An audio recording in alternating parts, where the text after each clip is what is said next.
Je suis Madame Elisabeth Ainkami Ayubusa. Je fais l'ISDER, donc je suis TEDER. Je suis mère d'une famille biologiquement trop restreinte. J'ai 2 enfants, je suis mariée et dans notre carrière, je suis mère d'une grande famille. À la maison, je suis ménagère. En fait, je reviens à ce qui concerne les études. Je fais l'ISDER. C'est vers les années 2015 que j'ai commencé avec la carrière.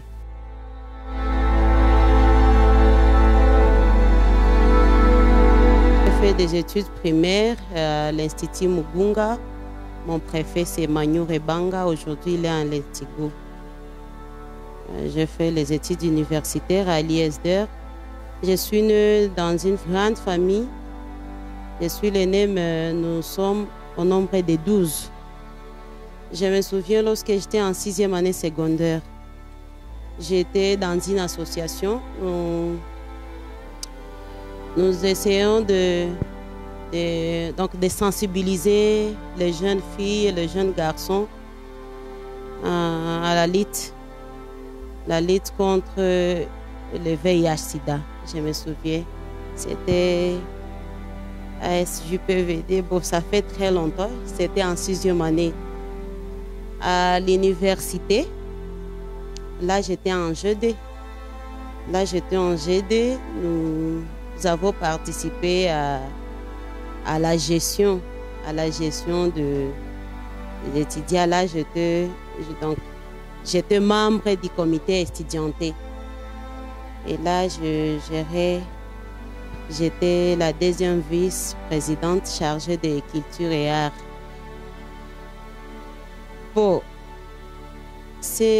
donc, vous voyez, même si je suis chef aujourd'hui, mais c'est depuis longtemps quand même qu'on s'est démené dans la gestion, la contribution, la participation à la gestion de la chose publique.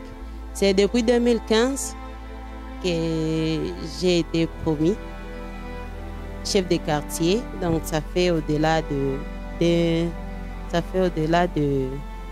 presque 5 ans, presque 8 ans d'ailleurs, d'ici au mois d'août.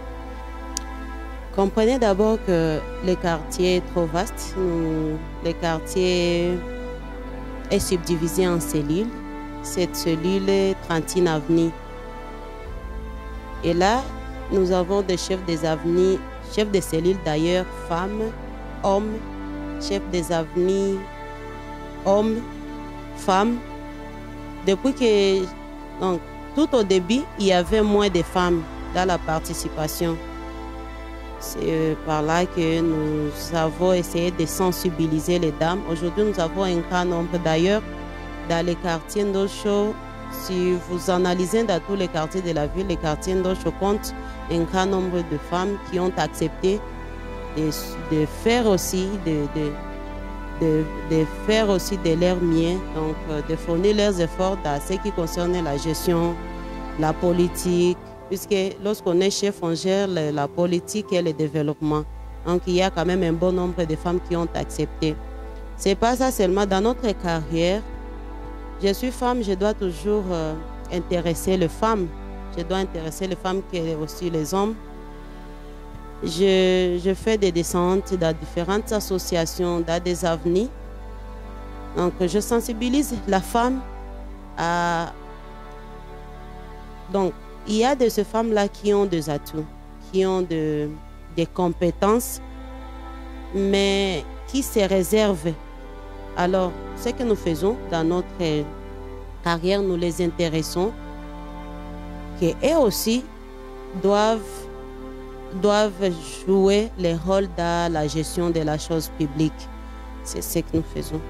Ceux-là qui avaient crainte, ceux-là qui avaient peur que la femme ne peut pas être chef, me voyant tout d'abord, donc je suis le témoignage. Wale wenye kusema mwanamke hawezi kuongoza ni wenye akili yao iko kidogo, inafupika. hakuna mtu mwenye hawezi weza ongoza. Kila mtu anaweza ongoza kazi. Mwanamke anapaswa ongoza kazi, sawa vile na mwanaume naye anapaswa ongoza kazi. Mwanaume anaweza ongoza kazi, sawa vile mwanamke naye anaweza ongoza kazi. Basi jua nini Mungu aliumbaka mwanaume akaumba na mwanamke? Si kusudi watumike pamoja na njoo inchi itatembea mzuri. Bila mwanamke kama dunia hai. Bila mwanaume kama dunia hai. En commençant par moi, j'ai convaincu facilement les femmes qui ont difficile à participer. Et puis, au fait, nous travaillons quand même. Je peux me dire que même si on ne manque pas de, même si l'être aimé ne peut pas manquer quand même de quelques couacs, mais quand même, le fait que nous travaillons positivement attire les femmes aussi à nous emboîter les pas. Bon, je dirais oui, et d'une part, et d'autre part, presque pas, je vais me justifier. Les difficultés que nous pouvons avoir dans notre service, ce sont les mêmes difficultés que les hommes. Mais comprenez que tellement que nous travaillons comme la femme, en dehors d'être au bureau, elle est appelée à d'autres responsabilités qui fait à ce que la souplesse ne soit pas comme celle d'un homme. Les difficultés que je peux peut-être évoquer, c'est lié à la gestion du temps. Bon, je ne peux pas dire que j'ai des difficultés liées à la tentation, non, puisqu'on sait comment surmonter les difficultés de la vie. Mais ce que je peux évoquer seulement, c'est par rapport à la gestion du temps. Quelquefois, vous pouvez être à la maison, il faut que vous vous occupiez, donc il faut que je m'occupe des enfants et autres choses. Et qu'au quartier, il y a des cas liés à la sécurité qui m'obligent d'être là physiquement. Puisqu'il peut arriver que je délègue, mais il y a de ces cas qui nécessitent vraiment ma présence. Par rapport à la gestion, je dois toujours gérer et les obligations qui me reviennent en tant que mère et les obligations qui me reviennent en tant que chef. Donc, pour dire qu'il n'y a pas trop de difficultés, il n'y a pas trop de difficultés que je peux évoquer. En tout cas, il n'y a pas trop. Mais quand même, lorsqu'on fait un travail, on s'attend aussi à des difficultés, mais des difficultés qui ne sont pas éternelles. On doit toujours chercher comment les surmonter. Donc, ce n'est pas un travail qui est comme un fardeau, non.